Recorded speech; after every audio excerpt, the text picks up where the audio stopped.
Hello guys, welcome to my new blog. আজকে আমি শীতকালীন সবজি দিয়ে রুই মাছ রান্না করব। তো এখানে আমি প্রথমে নিয়ে নিয়েছি ফুলকপি, সিম, আলু আর টমেটো। তো যাই সবজিগুলো অনেক রঙিন দেখা যাচ্ছে। এগুলো আমি সুন্দর মতো কাটার পরে এখন ধুয়ে নিব ভালো মতো করে। টমেটো বসে কাটি নাই, টমেটো ধোয়ার পর কেটে নিব আর কি রান্না করার সময়।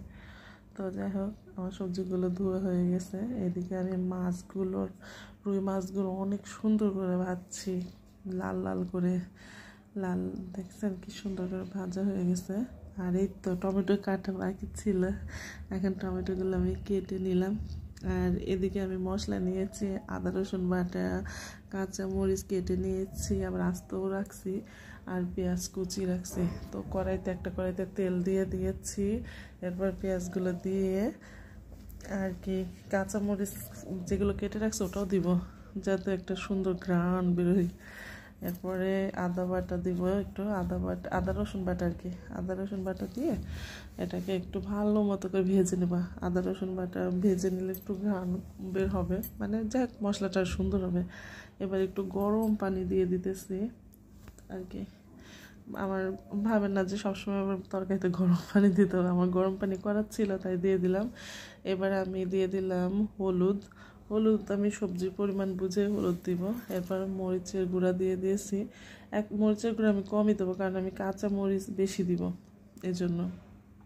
এবার সামান্য লবণ দিয়ে দিতেছি, কারণ লবণ পরে আমি আবার দিব। এবার মশলাটা ভালো মতো কষিয়ে নেব। মশলা কষানো প্রায় শেষ হয়ে গেছে, এই জন্য আমি সবজি দিয়ে দেবো। সবজিগুলো দিয়ে সবজিগুলোকে মশলার সাথে ভালো মতো কষাবো। কষাইলে মানে তরকারিটা খেতে মজা লাগবে। তো যাই হোক, এখন আমি সবজিগুলো দিয়ে আর কি কষিয়ে নেব। এই তো মশলার সাথে সবজি কষানোর জন্য রেডি। তো যাই হোক, সম্পূর্ণ সবজিগুলো দেওয়া হয়ে গেছে। এবার আমি সুন্দর মতো কষিয়ে নিই। এবার একটা ঢাকনা দিয়ে সবজিগুলোকে ঢেকে দিব।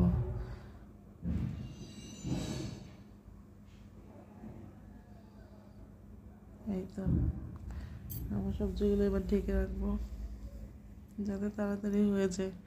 আর রান্না করার সময় ঢেকে রাখলে মানে রান্না তাড়াতাড়ি হয়। এখন আবার একটু ঢাকনাটা উঠিয়ে দেখবো যে মানে সবজিগুলো কষানো প্রায় হয়েছে না কিনা, সিদ্ধ হয়েছে কিনা। তো যাই হোক, নেড়ে দেখতেছি যে আসলে সিদ্ধ হয়েছে না। তো দেখছি না, ঠিক আছে, প্রায় মানে অর্ধেক সিদ্ধ হয়ে গেছে। এক্ষেত্রে আমি এখন ঝোল দিয়ে দিব, ঝোল না সরি পানি দিয়ে দেবো। এখানে আমি গরম পানি দিয়ে দিতেছি, কারণ এখন আমাদের বাসায় সবসময় গরম পানির পাতিলা চুলার উপর থাকেই, কারণ শীত শীত ভাব। তো দেখেন, ঝোল দেওয়ার পরে কি সুন্দর দেখতে, এখনো কি সুন্দর দেখাচ্ছে। আর এদিকে আমি একটা আলু খুন্তির আগাতে একটু কেটে নিয়ে দেখলাম যে সিদ্ধ হয়েছে কিনা।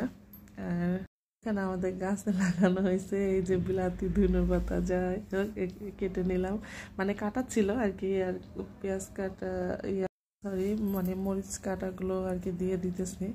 আমি সবসময় মাছ দেওয়ার আগেই ধনের পাতা যদি দিই সবজির তরকারিতে, তো আগেই দিই, মাছের উপরে দিই না। মাছের উপরে দিলে দেখতে তরকারিটা একটু কেমন যেন দেখা যায় আমার কাছে।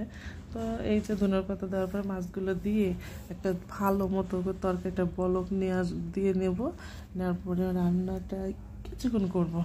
কিছুক্ষণ করা হয়ে গেলে যে এদিকে আমি আবার আরেকটা চুলাতে দিছি, মাছগুলোর ডাল রান্না করে নিয়েছি। আর এদিকে আমার তরকারি ফুটছে, এবার তরকারি রান্না রেডি, রুই মাছের ঝোল।